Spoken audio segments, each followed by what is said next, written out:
Morning guys, welcome back to NZ Mopa Outlaw Kustoms. So yesterday we stripped down that diff and we'll strip the outside of it, clean the inside of it with the simple green. I'm going to give another couple of rinse outs and then I want to actually take it round to probably Dad's, and so now he's got like a little water blaster there. I'm going to poke it up in the tubes with it up on an angle with the opening of the diff housing sink flat, so hopefully whatever's in there will run back out, and do it obviously both ends 2 or 3 times. And on the that back balance, which I blocked back yesterday, I've got some glazing putty in it which I would like to knock back a little bit further at some point, whether I get that done today or not, but that's sort of the plan. Yeah, and then we'll obviously get this diff housing to the point where I can get it painted, so then we can start reassembling probably the rear end. Hopefully we get the kingpin stuff back this week, which will be bloody nice.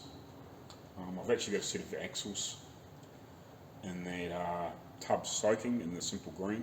I need to check out to see which ones we're going to use, because they're the ones from the other diff when I stripped that, which for the head that we're going to use, or the gear set that we're going to use. So I've still got to actually strip that and fully clean that up, or the gear set that we hope we're going to use. So yeah, I need to check those axles. If we're not using those ones, I'll use the ones out of that diff, but I need to sandblast the splines where it goes into the diff head and get them cleaned up, and wild wheel them and whatever, because there's a lot of rust and crap on the ends of them where they go in, which is not a biggie, but yeah.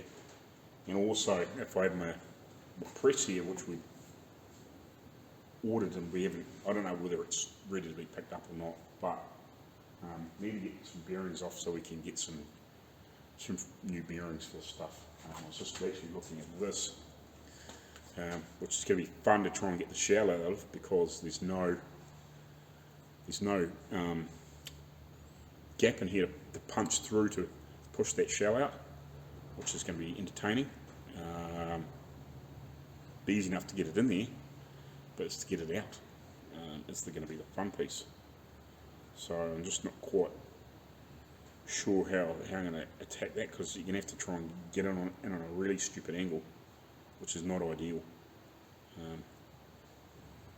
Like you could, if you're careful, you could put in a couple of spots, put a little half, a little semicircle in there, so you get someone to push on it. But yeah, I don't know. I'll have a talk to Dad, see what he thinks. I'll take one of them round. I'll take the axle housing around to try and get the rest of that cleaned out. But I'm going to give that a couple more rinses out. I've got the plug in there. One end, I'll fill it up again. I know it drains out slowly, but give it a chance to soak a little bit more. And then swap it over and do the other end, and then I'll throw the diff housing in the boot of the old car out there and take it around to Dad's and give it a rinse out. There's a hose over there, but I think a high pressure, well, semi-high pressure little water blaster would be better up that tube. Let it run out, on the flat with it, just elevate it at one end and then swap and do that 3 or 4 times, to try and get any last shit and grit out. So yeah, I'll get to that, and I'll catch you at some point, and tell you how we're getting on. Right, just looking at those axles. Actually, I should have had a decent look at the threads on the ends of the shafts. They're pretty, as you can see, they're pretty hammered, whereas the other set are really quite good. Like these could probably be turned down and rethreaded if needed. Like if you actually broke an axle, you probably could do that. You could return the end of it down and put another thread on there. If you're desperate, because like the rest of the axle's really good. It's a shame that they've been butchered like that, but yeah, I didn't realise they're quite so bad. I just thought they were just full of crap, but I can actually see that they've had a fairly hard time. You could probably clean them up, but yeah, I think you'd be better off just to recut the thread and make it slightly smaller, if you know what I mean. So yeah, like I wouldn't throw these away because, you know, like if you ever broke an axle, even though they're quite meaty, and the thing's not going to be doing any really great hard work, but if you did actually break an axle, like at least you've got this, and if you turn down that thread just one size possibly, and recut it, and put a new nut on there, you get away with it sort of type thing. So I definitely wouldn't throw these away. But the other ones look like they're in way better condition. So I sandblasted this part of, because it had a lot of surface rust and crud and stuff on it.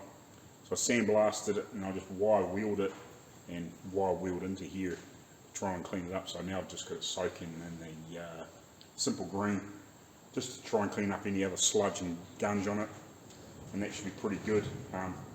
Because the bearing and everything's still on it, so where the bearing sits hasn't been affected. So then we'll press the bearings off and whatever. But yeah, at least we've got the bearings to get part numbers off and whatever, so that's cool. Yeah, so I'll get the other one cleaned up. I'll give that a quick sandblast. I've actually got a petrol high pressure water blaster here, I didn't realise. So the biggest problem is I don't get any water at the shed, so we'll have to run it over to the house and do that. So I might be just, walk that over there sort of type thing, carry it over, grab that, plug it in, and give that a good rinse out. Because yeah, I'd like to try and get that painted in the next day or two, if you know what I mean. Well, all through this finish painted. Etch it. If I can get it etched today, would be really good.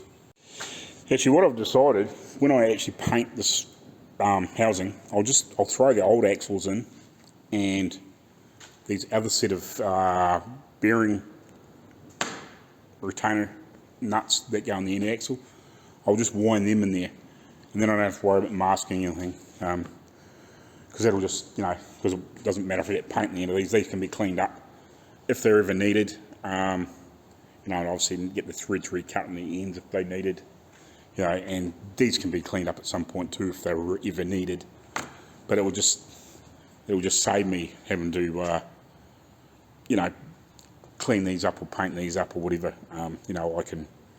We can mask these and paint them at some other point, before we'd actually do the proper final assembly, because, as I said, this pumpkin's not going to be ready before we paint, because I'd like to go through this and really study.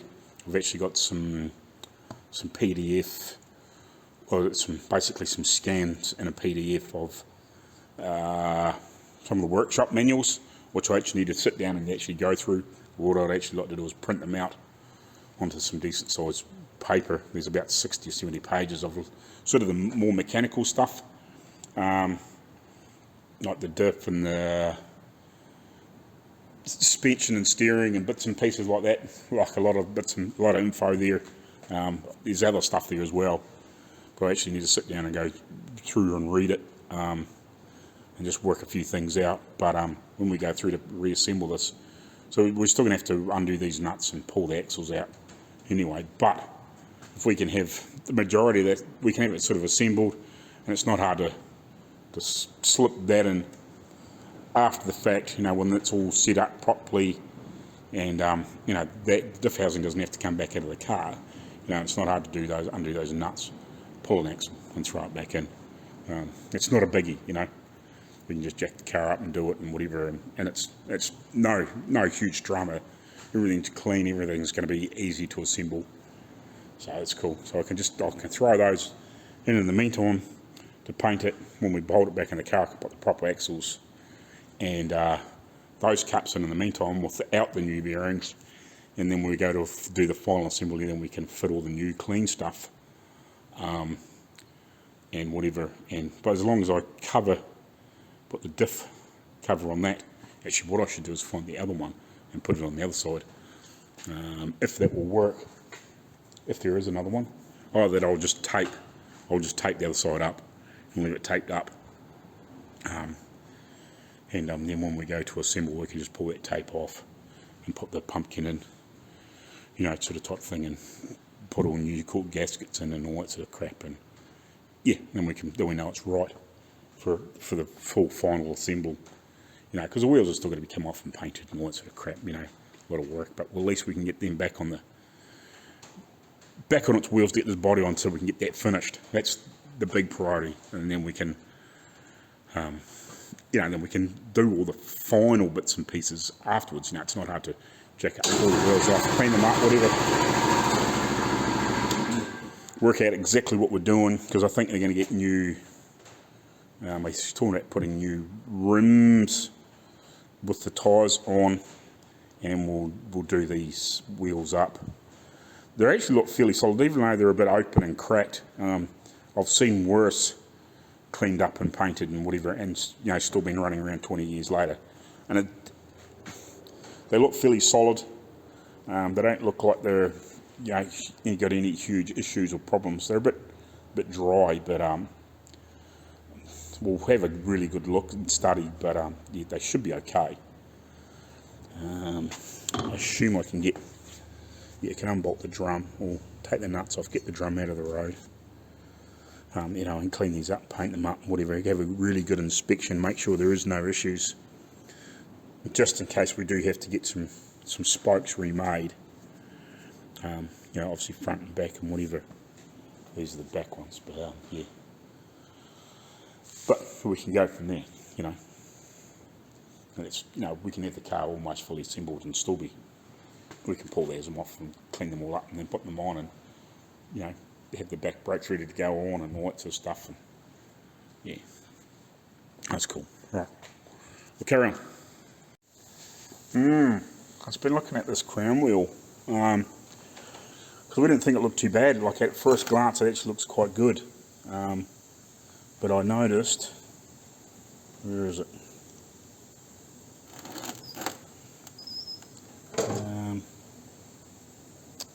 The heck is it?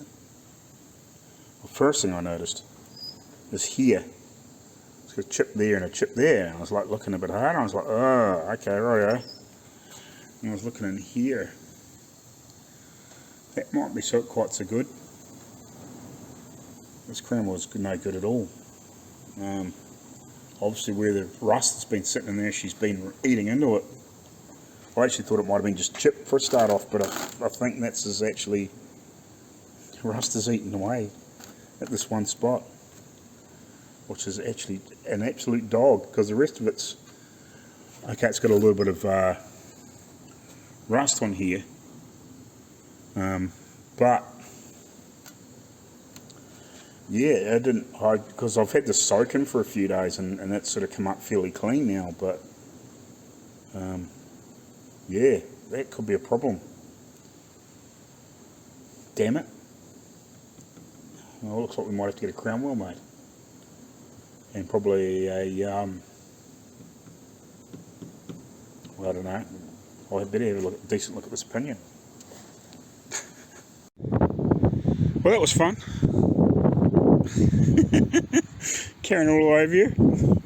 Righto, so I got all the way back over here. And what I did is I propped it up on that things that was running down, you know, each angle, and I run the hose up in there for ages, and then keep turning it round and try to swoosh any of the worst of the grit and crap out, which I think probably got a fair chunk of it out, but I've just actually been blowing back up on those inner tubes and actually holding the vacuum cleaner, or shop vac in there, what do you want to call it, in there, and trying to collect any more crap that was being blown out. So I think possibly, I don't know whether we're going to ever get it totally dead clean or not, but I think maybe when we get it running, might have just to run it for a few miles, get it hot, and then dump the oil out of it and put some fresh stuff in. Hopefully we don't have too much more shit floating around inside it, which is a bit of a pain. It would be nice, you know, if they actually put a drain plug in the bottom of here, so at least you'd actually get you know, the worst of it out. It's probably something that you could actually do, like drill a bloody thing in there and weld a bung on, you know, and then put a nice big drain nut on it, so you can get all actually right out through the bottom and get everything out. Yeah, that's, hopefully I'll just keep blowing that air up in there, and if we have to do maybe once or twice more, run some more simple green through it and try and swish the worst of the shit out, and just in case there is anything left in there, because the last thing you want to be doing is getting down the road and some crap gets in a bearing or whatever, you know, even in the diff housing, in the gears, you know, in the what do you call them, pinion gears and spider gears and shit like that. You don't, that's the last thing you need is grit and crap in between the bearings and whatever and shit in there, and then grind something to pieces, especially on something this age, because it's just whatever. But I'll just keep blowing it out and whatever. But I think I might give this an actual wipe down with some prep wash, so I can get this thing painted anyway, or at least get the first couple of coats on here and see how we get on. Get some etch on it, because now it's got like grease and crap and stuff all over it. So I might give it a wipe down and then come back after lunch and see if we can get some, at least get some etch on this thing. Oh, perfect time. So by the time I get that all masked off and cleaned up, threw the old axles in there and those, the other nuts that hold the axles in, just so there's no paint gets in those threads, no paint gets up in the tubes. Mask those off, mainly because I just don't know whether they, you know, should have paint on them with the brake stuff that slips over top. Probably would be fine, but I just thought I'd mask it off. Masked off both sides of that, and obviously the same one here. So that's all ready to. I might just have to give it another quick wipe down possibly, and whatever. But yeah, that should be ready for each. I'm just going to sit it up with the perches just poking on here, so at least I can hopefully paint around most of it, and then after it's dried a little bit or something like that, I might even just flick a little bit of something on there. Won't matter too much. Under there, that's where the springs sit and everything anyway, so, but yeah, we'll get the rest, the bulk of it. Actually, I'll put those plugs back in, those old, what do I want to call it, the grease nipple things. I'll put them in there so I don't get paint in those holes either. But apart from that, we should be good to go. See you after lunch. Right out, I've etched the housing, given that a good, well, a reasonable covering. It's not completely, you know, you can still see through it in places, but it's only an etch, so it doesn't really matter. So I'm going to just let that flash for a while, and I'm going to strip my blue gun down, because that's also the same gun as I paint the black with. Righty, so I've got a couple of light coats of primer on here, and while I was at it, I actually sprayed that cal vent because I forgot the other day. I just gave it a quick rub back and sprayed it again, just because I had a little bit extra left over in the gun. So this has been flashing off for, I don't know, about 30 minutes, I guess, or a bit more. So because I cleaned my gun in bits and pieces, and I've just had just a quick sit down for a minute and just check my phone and whatever. So I'll start mixing up some black to spray on it. I think by the time I've done that, it should have been gone off enough to be able to spray over top and hopefully get a key in. So it should be okay, I think. You know, I can just mix it up and just let it sit for 5 minutes or just let that go off a little bit longer. But yeah, just give it a mix up and we'll get her on. Yeah, it's dry. Like, I can touch it quite easy. So what I'll do is I'll do what I did when I actually primed it. I'll just roll it on its back a little bit. I'll just spray the underneath, but I'll miss the bottoms of the perches. And then I'll roll it back up and just sit it. It's basically just sitting on the perches on tops of the tubes. and then I don't have to worry about them because they're going to be on the springs and whatever, so it doesn't matter. You don't see that, and there's enough there's etch and whatever on them anyway, so there'll be enough between barrow. It's not going to matter a huge amount. Anyway, so I'll get myself set up and we'll spray some black. Alrighty, so she's now black. So I'm just going to hang around for a couple of minutes. I've just cleaned my gun out and whatever. I was going to hang for a couple of minutes because I just want to pull that tape off the housing. But I just don't want to do it when it's too fresh. And then hopefully in the morning I can just unwind those nuts and pull those axles back out. And actually I can actually slip the other ones back in. And yeah, and probably might even just retape that up so it's not going to get full of shit in the meantime, until we actually fit it back underneath the car and whatever. I'll clean that. I actually should have cleaned that rediff housing up. I didn't think about it. And then I can spray that and put that back on. Not that it really matters, but at this point in time. But that's it, painted.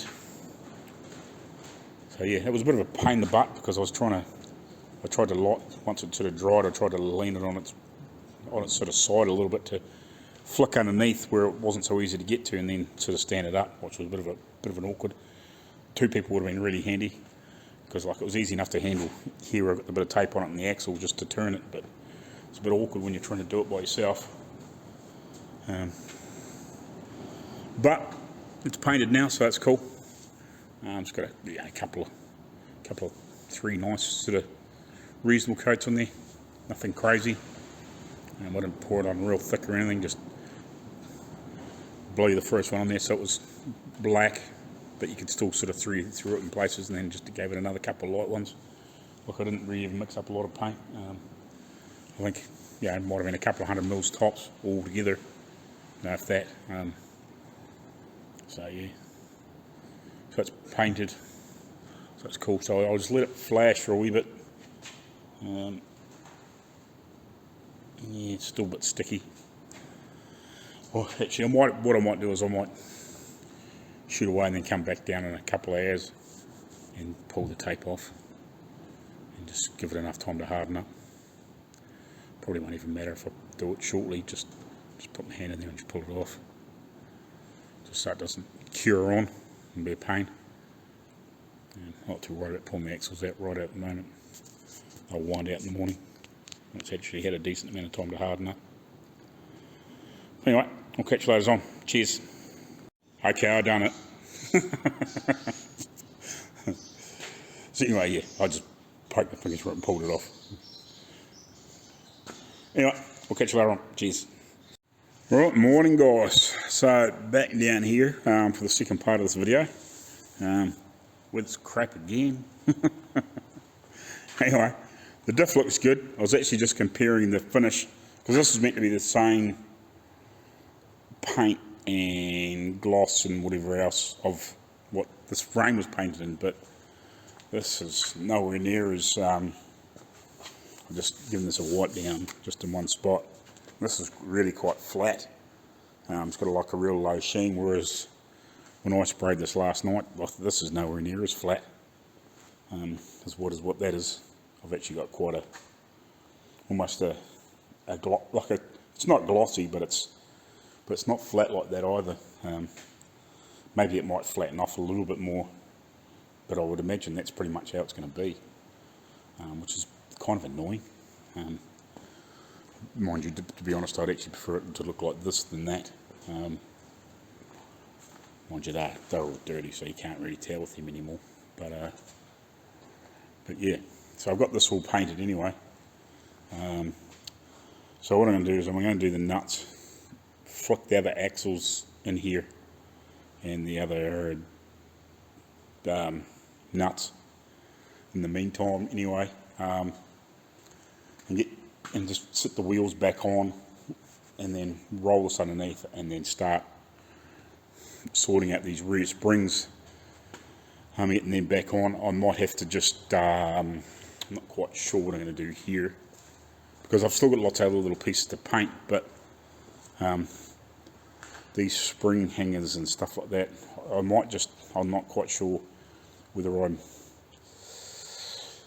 maybe when I've got the stuff back together, just puff a little bit of paint over top of them. I'm not really sure what I'm going to do there, because it's sort of, they're awkward little bastards to paint, and because they've got these pins, you don't want painting them, so I'd have to mask everything out and paint them and then put them on. We'll see how we get on.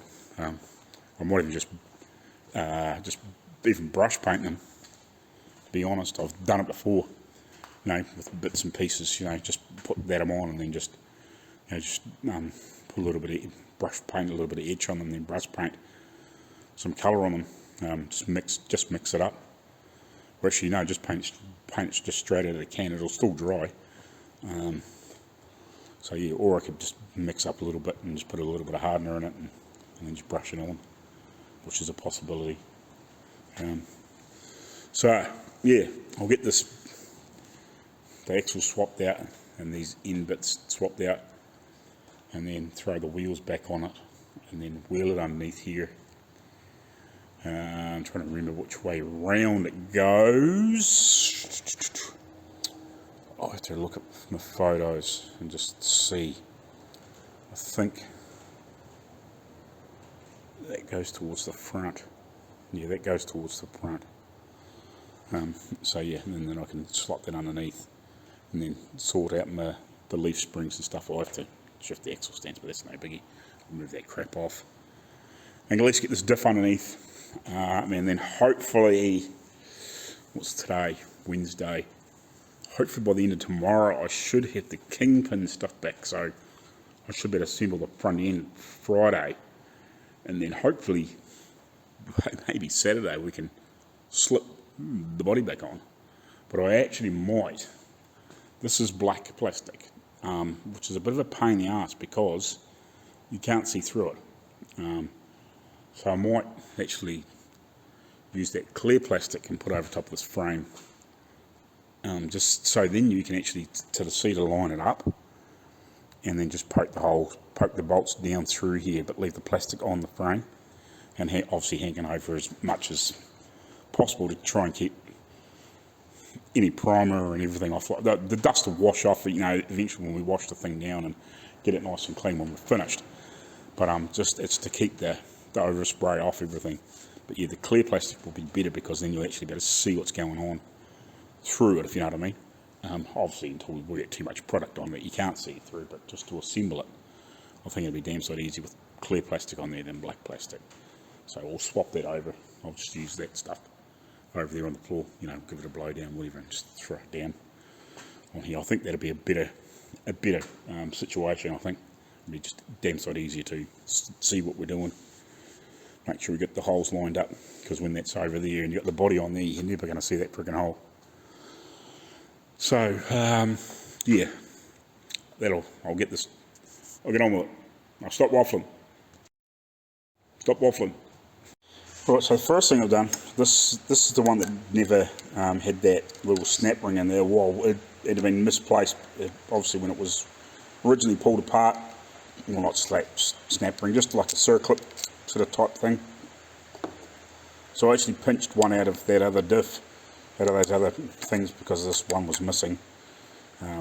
Like, we'll eventually put some new felt and everything, but I just wanted to put it in there so it didn't get lost, if you know what I mean, until we actually do the put the, you know, reassembled diff head and everything in there. We were just comparing notes with this one here's got quite a lot of chips on it on the inside and stuff like that, whereas this one's actually got that rust damage, which is a real pain in the butt, because the this is the, just talking about diff gears, this is the one that was off that, and this is really badly worn. The this end of the pinion gear, it's like almost rounded off, you know what I mean, like it's getting really hardly worn, you know, like you can see where it's all chewed off. Whereas the other one, that's actually soaking in here, Actually got it sitting down in here soaking, trying to loosen up all the bearings and bits and pieces. But this one here is in beautiful condition, which is a real pain in the butt because that ring gear now is, well, ring gear or crown wheel, whatever you want to call them. This one here is, unfortunately, yeah, because it's obviously this part of the, probably this section of the crown wheel's been sitting in water or something at some point, and it's got all this bloody bit of damage, and it's really eaten into it on both sides of the gears, or the teeth, you know, in spots, which I tried to show you yesterday. You know, you can see all the really bad pit marks in there. Like, that's just crazy. So I don't know if we can repair this or not, or whether we're going to have to get one made. It's a real pain in the butt. Like, we could probably run this one too, but then it's not a match set, if you know what I mean. But this has had like something go through it at some point, and it's chipped it all. This gear doesn't actually look that bad, apart from, you know, like where it's been chipped off, which you would probably get away with it, you know, if you just cleaned up this edge. But then it's not a matched set, whereas this is the matched one to that. If we get a new one made, I don't know whether we'd hit, you know, whether we'd get away with running a new crown wheel to a second-hand, you know, pinion gear, or do we have to get that made too? You know what I mean? Well, it's either that I don't know whether we can get this repaired or not. I don't know. We're still trying to find out. It's a real pain. The only other option we've got is we don't know what the diff's like in that bugger that's upstairs either. We could pull the diff out of that, or pull the diff head out of it and bring it down. But yeah, it's a shame because when I pulled this down and stripped it down originally, like, because it had a bit of crap and stuff on it, you couldn't really tell, but I was just, at a general glance, we thought, oh, well, yeah, this looks good, the pinion gear looks okay, like, it's not chipped, it's not worn like that one. You know, it looked okay because it still had like a lot of just gunge and crap, but now that I've had it cleaning and soaking and stuff, because I thought, you know, we're getting closer to putting this thing together, you know, I better start giving this a good soak up so we can get all this loose, so we can get it apart and have a decent look at it, you know, and get it cleaned up and sort out what bits, just in case we need to borrow parts off the other one, you know, like spider gears and bits and pieces like that, you know, just in case we did have to mix and match a little bit. But yeah, unfortunately we've found that, yeah, this has got all this really bad pitting in it, which is a bit of a pain. But I've got this back together now, so I'll grab those, run them over here. I'll go grab those axles in a minute. We'll swap them out. We'll pop this back down on the ground and put the wheels on it. Yeah, and then we'll get it back together. See, that worked perfectly, having those axles and those nuts in there. Okay, you just see just a tiny little overspray just went into the threads, but it's perfectly clean in there, which is exactly what I wanted. There you go, guys. So I just thought, while I'm putting my I just left the tip and the air cap in the thinners and stuff last night, just to let it soak after I sprayed that black and whatever. Now, I have seen a video, I can't remember who it was, but they were assembling a gun, like they'd had it apart and they'd sprayed it, and what they had done, I thought was a bit weird. Now, I wouldn't do this, and I wouldn't recommend doing it, but what they did, what they'd done is they had their gun like that, they put their needle back in,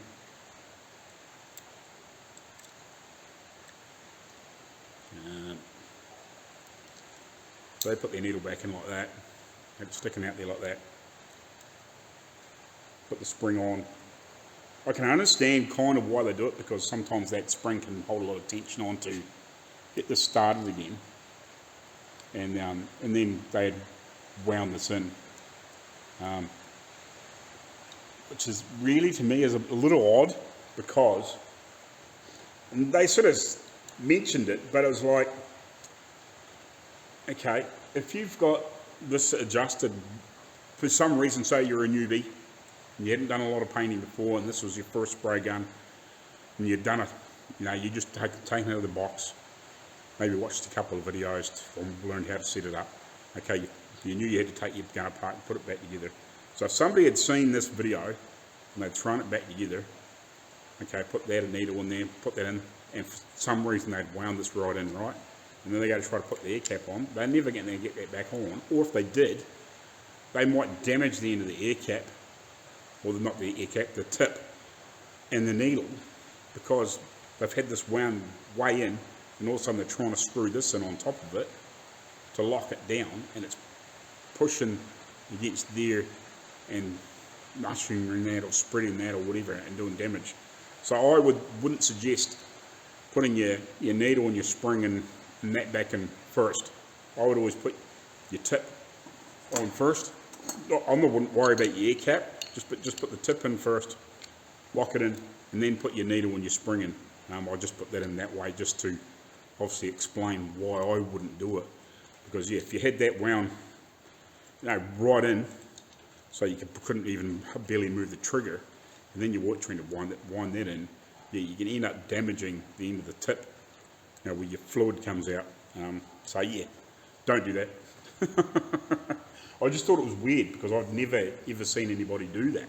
They were just assembling the gun and they put the needle, and the spring and everything in that way, and I was like, what are you doing that for? And then they wound the air cap on, and it's like they sort of messaged or sort of suggested that be careful you don't wind that way in before you put your tip on. Well, why would you do it that way? I'd put my tip on first and then put the needle and that in, because then the needle can't, if you push that all the way until it touches the end of that, as long as you don't hammer on it or anything. So if you just push that until it stops, put your spring in there and then push that in there and wind it in, you're never going to have any problem, what I mean? And then when you set the gun up, like I've said on heaps of videos, wind it right in. Till it stops, without force. So that's stopped now. And that I always try and mark if these haven't got a mark on them or an indicator or something on them, I always try and mark them on all the same side on the guns. So when I know when it's all the way in, it should be roughly in that direction, then just wind it out. It's 2-3 turns sort of type thing, 4 turns, obviously depending on how much product you want to put out, what you're painting and whatever, and set your air pressure and away you go. So yeah, but so that's just, it was a funny thing I seen, and I just thought I'd just share it. Anyway, I'm about to throw the wheels back on this. That's sitting down there on a couple of boxes so I can roll the wheel and slip it on, and then wheel it underneath there, and then I have to move the extra stands forward a little bit, but that's no biggie. I can just pick the frame. It's as light as buggery. Move them forward a little bit, and then sort out the springs and the hangers and bolts and whatever. So I'll come back to you shortly.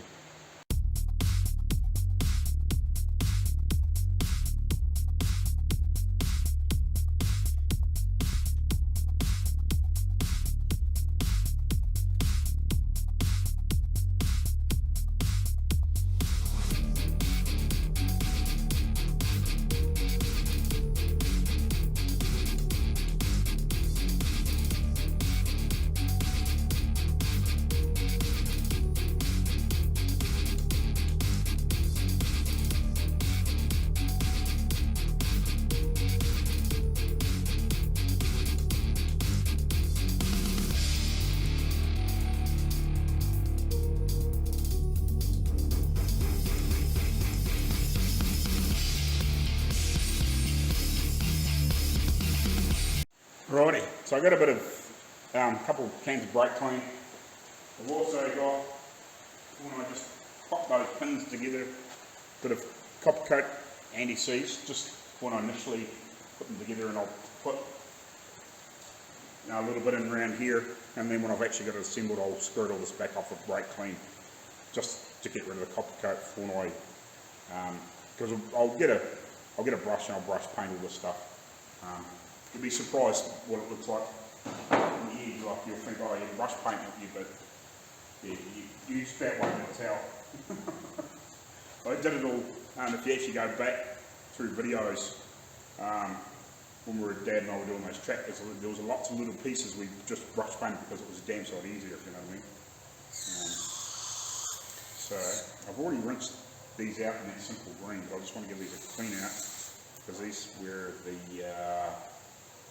what do you call it? Grease nipples and stuff go on to grease these pins. So I just want to make sure that these are cleaned out. You crack that in them before I do put them all back in here. Make sure they are clean.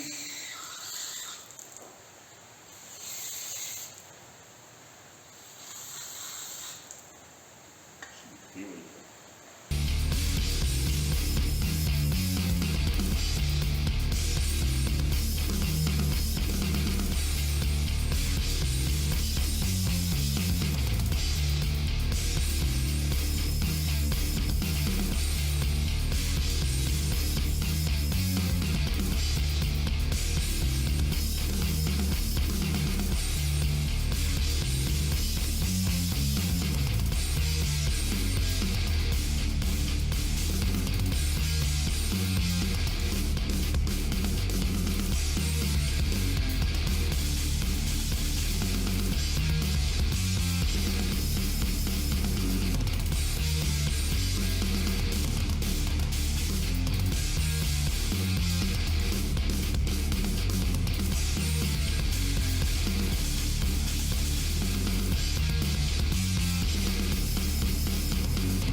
Righty, so I got all those things turned around, broke my makeshift wooden hammer, but that's all good. I need to buy a proper nylon one or a rubber one or something like that, just for doing silly things like this, so you're not bashing on steel when it needs to be not bashed with steel, if you know what I mean. But anyway, so that's cool, that's done. I'm going to go have some lunch and then I'll come back and I'll tape this housing back up with some fresh masking tape in the meantime. If I had that back cover cleaned up and painted, I'd just put that on, but I don't in the meantime, but I can get that sorted.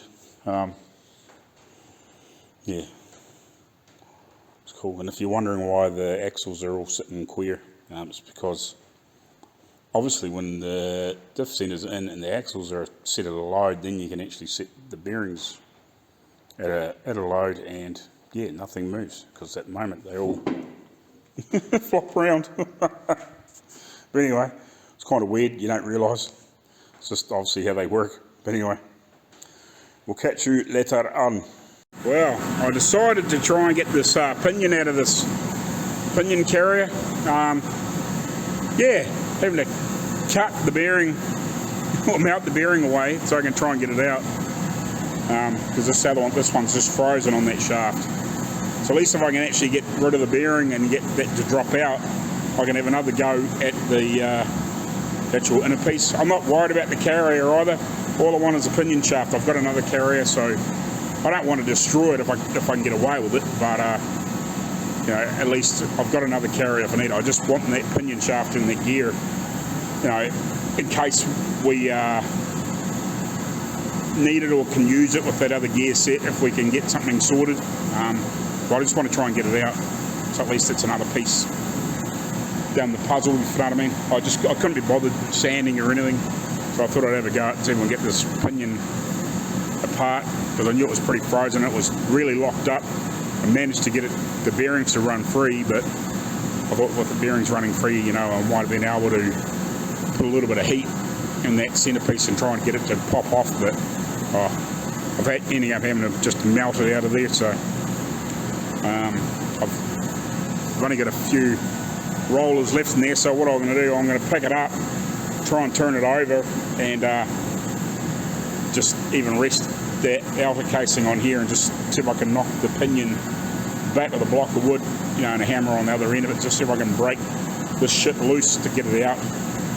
So I'll come back here shortly if I get it out.